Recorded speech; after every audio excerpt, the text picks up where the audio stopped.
বসে আসে না, এবার নারী অঙ্গে অঙ্গ থেকে গৌর হলো হয়।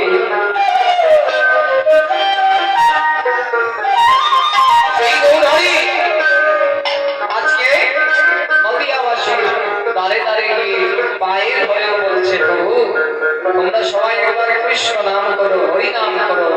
আসলে মায়েরা বলছে এই হরিনাম ছাড়া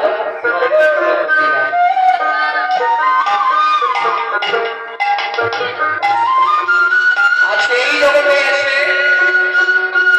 যেদিন আমরা মাতৃগর্ভে ছিলাম সেদিন কথা দিয়ে এসেছিলাম গোবিন্দ। সেদিন তো এই সংসারের আর মায়া মমতা অহংকার হিংসা নিন্দা ছিল না। সেদিন প্রভু সাক্ষাৎ দর্শন পেয়েছিলাম। সেই কথা আমরা সবাই ভুলে গেছি।